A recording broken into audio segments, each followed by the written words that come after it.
ए दुख किपरि जणाइबी मत प्रकाश करने को माँ माँ राम तू कुआड़े जाइथिलु एतबेले जाले कहलु धन शीघ्र कह बाबुरे ये दीर्घ निश्वास कहीं छाड़िलु शीघ्र कह धन शीघ्र कह माँ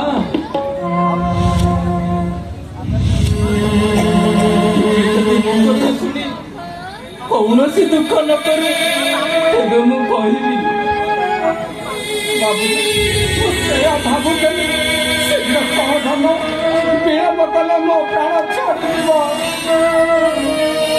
राज्य में अभिषेक होगा कथा शुणी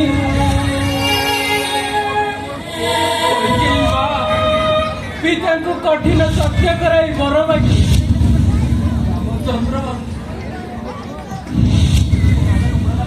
रामचंद्र 14 वर्ष जोगी बेश धारण पूर्वक वन को जीवाक पुत्र भरत राजा हेब तेणु मत पिता सत्य रक्षा करी वन को जीवाक हेब माँ तुम्हें देखिब माँ मु काली परी फेरी आसबि माँ काली परी फेरी आसबि कौन कहलु धन अरे कौन कहलु मो खाइबा पत्र किए धूली पकईला भरत राजा हेले मोर दुख नहीं वन को जीवा कथा कहले मु निश्चय हलाहल विष भक्षण करी यह निश्चय माँ स्थिर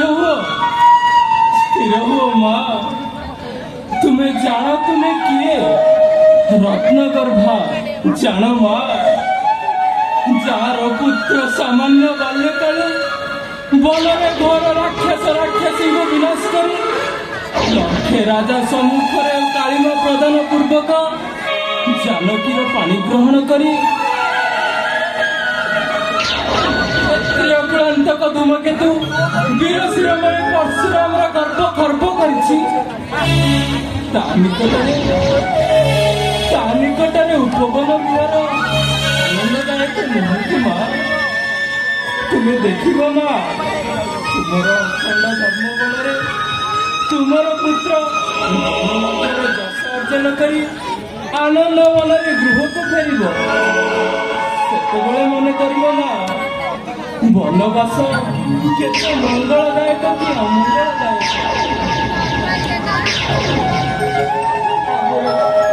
केते बुझाइले मन बुझु नहीं बुझाइले बुझुना कहीं माँ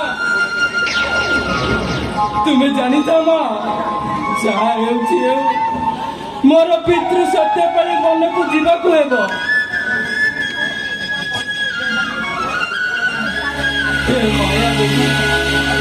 तो पाद तले अनुरोध मोर मार मन परिवर्तन कर दियो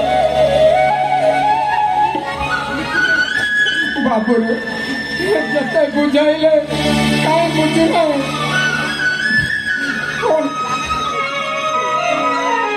धन्य माँ धन्य तोर कीर्ति आज आनंद मनरे पितृ सत्य पालन निमित्ते आग्रहर पुत्र को वन को जीवाक विदाय दे जगत रे अतुलनीय दश रखी गलु माँ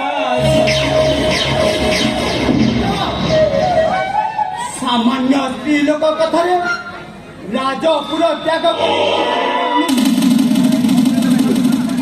पितांकर विपरीत बुद्धि वृद्ध बयस स्त्री लोक कथारे चिंता कर न पारे धर्मचारी काम सत्य कि गुरु हेउ एपरिक देवता हेउ ତାର ଆଜ୍ଞା କଦାପି ପାଳନୀୟ ନୁହେଁ, ବରଂ ଦଣ୍ଡନୀୟ। ଅତଏବ ସତ୍ୟତା ରକ୍ଷା କରି ବନକୁ ଯିବା ଆପଣଙ୍କ ପକ୍ଷେ ଉଚିତ ନୁହେଁ। ଏ ପର୍ଯ୍ୟନ୍ତ ଏ ସମ୍ବାଦ ପ୍ରଚାର ନ ହୋଇଛି, ତା ପୂର୍ବରୁ ଆପଣ ଶୀଘ୍ର ସିଂହାସନ ଅଧିକାର କରନ୍ତୁ ଦେବ। ଭୟଧର ଲକ୍ଷ୍ମଣ, ଭୟଧର। ପିତୃନିନ୍ଦା କଦାପି ଶୋଭନୀୟ ନୁହେଁ। ପିତା ଯାହା ହୁଅନ୍ତୁ, ସେ ଆମର ପୂଜ୍ୟ। ତାଙ୍କର ସତ୍ୟତା ରକ୍ଷା କରିବା ପୁତ୍ରର ଏକାନ୍ତ କର୍ତ୍ତବ୍ୟ। ଯେଉଁ ପୁତ୍ର ସାମାନ୍ୟ ସିଂହାସନ ଲୋଭରେ ପିତାର ସତ୍ୟ ଲଙ୍ଘନ କରେ, ତାକୁ ନର୍କ ପଥରେ ପଥିତ କରେ, ସେ ପୁତ୍ର ନୁହେଁ। ଅତଏବ କଦାପି ପିତୃ ସତ୍ୟ ଲଙ୍ଘନ ନ କରି ବନକୁ ଯିବି।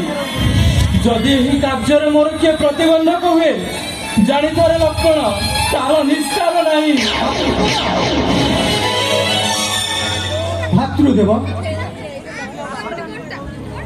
ଜାଣନ୍ତି, ବନ ରୂପ ନଳରେ ଯଦି ରାମଚନ୍ଦ୍ର ପ୍ରବେଶ କଲେ, ଆଜି ଲକ୍ଷ୍ମଣ ତୁମ୍ଭ ସହିତ ବନକୁ ନ ଯାଏ, ତେବେ ଭରତର ରାଜ ସିଂହାସନ ଉପବେଶନ ମୁଁ ଆଦୌ ସହ୍ୟ କରିପାରିବି। ଆପଣ ଫେରି ଦେଖିବେ, ଲକ୍ଷ୍ମଣ ଭରତ ବିବାଦରେ ଅଯୋଧ୍ୟା ଛାରଖାର ହୋଇଯାଏ। ନାହିଁ ନାହିଁ ଲକ୍ଷ୍ମଣ,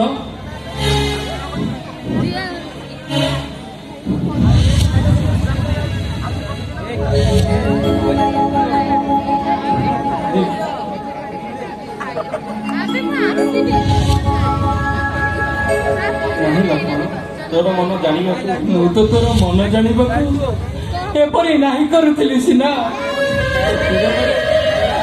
ତୋ ବିରହରେ ମୁଁ ଦିନ ମାତ୍ର ବଞ୍ଚି ପାରିବି କି? ଭାତୃଦେବ ମନ ଜାଣିବେ କଣ? ଆପଣ କଣ ମନେ କରୁଥିଲେ ଆପଣଙ୍କ ବିରହ ଅପେକ୍ଷା ବନବାସ ଲକ୍ଷ୍ମଣ ପକ୍ଷେ ଏତେ ଅସମ୍ଭବ? ଏହା କଦାପି ନୁହେଁ। ଲକ୍ଷ୍ମଣରେ ଆଉ କାଳ ବିଳମ୍ବ ନ କରି ଶୀଘ୍ର ସଜ ହୋଇ ଆସ। ମୁଁ ସୀତାଙ୍କ ଠାରୁ ବିଦାୟ ନେଇ ଆସେ। ଯେ ଆଜ୍ଞା ଭାତୃଦେବ।